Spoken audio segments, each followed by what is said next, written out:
अस्सलाम वालेकुम। कैसे हैं आप सब? मैं उम्मीद करती हूँ कि आप सब खैरियत से होंगे। आज हम बनाएंगे शलजम की सब्जी और साथ बॉयल चावल।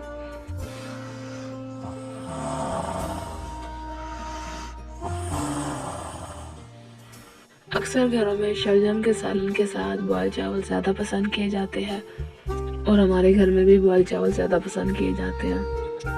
शलजम का सालन बनाएंगे जिसको बनाना नहायत ही आसान होगा। इसमें हम गाजर का इस्तेमाल भी करेंगे। गाजर के इस्तेमाल से हमारी जल्द तरोताज़ा रहती है। हाजमे की खराबियों को दूर करने में गाजर बहुत मावन साबित होती है।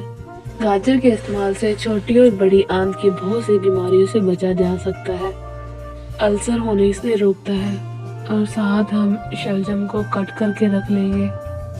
शलजम छिलके समेत नहीं इस्तेमाल करते, इसे छील कर हमेशा इस्तेमाल करते हैं। और साथ हम मेथी का इस्तेमाल करेंगे।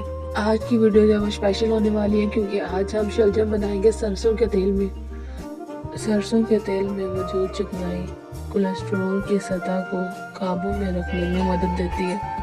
इसमें हम कटे हुए प्याज शामिल कर देंगे और इसको थोड़ा सा नरम होने देंगे। आज हम दरमियानी रखेंगे, ज़्यादा तेज़ नहीं करेंगे। जैसे ही प्याज थोड़े से नरम होंगे हम इसमें लहसुन पेस्ट शामिल कर देंगे। 2 चम्मच लहसुन का पेस्ट जाएगा इसमें। लोग अक्सर लहसुन पाउडर भी इस्तेमाल करते हैं, लेकिन जो फ़ायदे लहसुन पेस्ट में मिलते हैं वो हमें लहसुन पाउडर में नहीं मिलते। इन दोनों चीज़ों की हम थोड़ी सी भुनाई कर लेंगे ताकि लहसुन का कच्चापन ख़त्म हो जाए।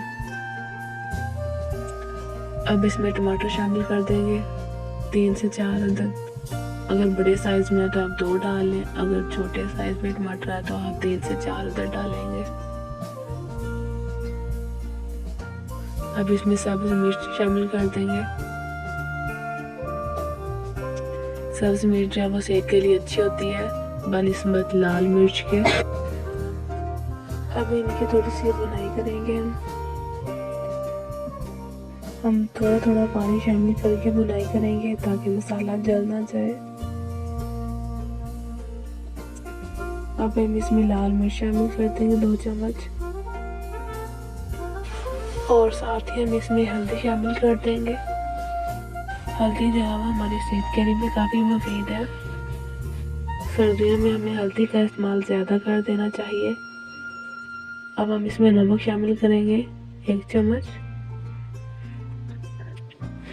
अब हम फिर से मसाले की भुनाई शुरू कर देंगे। मसाले की भुनाई तब तक करते रहेंगे जब तक मसाला साइडों से घी न छोड़ दे।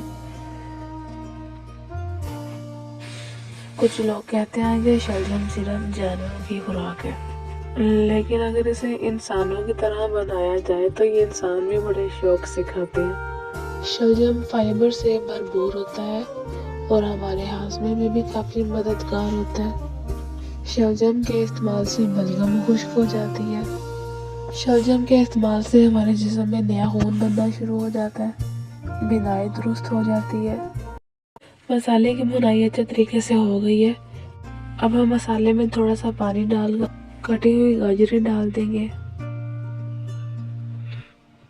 और साथ ही हम इसमें मेथी डाल देंगे। मेथी के भी बहुत ज़्यादा फायदे हैं। मेथी का इस्तेमाल करने से मुंह का कड़वा जायका ख़त्म हो जाता है। कैल्शियम फास्फोरस से भरपूर होती है मेथी। इसके इस्तेमाल से जिस्म में दर्दें ख़त्म हो जाती है। अब हम इसको थोड़ी देर दम पर लगाएंगे। दम खोलने के बाद देखेंगे हमारी गाजरें जो हैं वो गल चुकी हैं। गाजरों को हम ज़्यादा नहीं पकाएंगे कि इनकी फातियत ख़त्म हो जाए। हम सिर्फ इनको इतना पकाएंगे ये खाने में आसानी से खाई जाए। कटिंग किए हुए शलजम को मैंने पानी डालकर उबलने के लिए रख दिया था। अभी गल चुके हैं। अब हम इनको स्ट्रेनर में निकाल लेंगे। स्ट्रेनर में निकले हुए शलजम को किसी बाउल में डालेंगे और इनको अच्छे तरीके से मैश कर लेंगे। आप इनको आलू मैशर से भी मैश कर सकते हैं। जूस बनाने वाले जग में भी आप इसे ग्राइंड कर सकते हैं। जैसे आपको आसानी हो आप इनको ग्राइंड कर सकते हैं।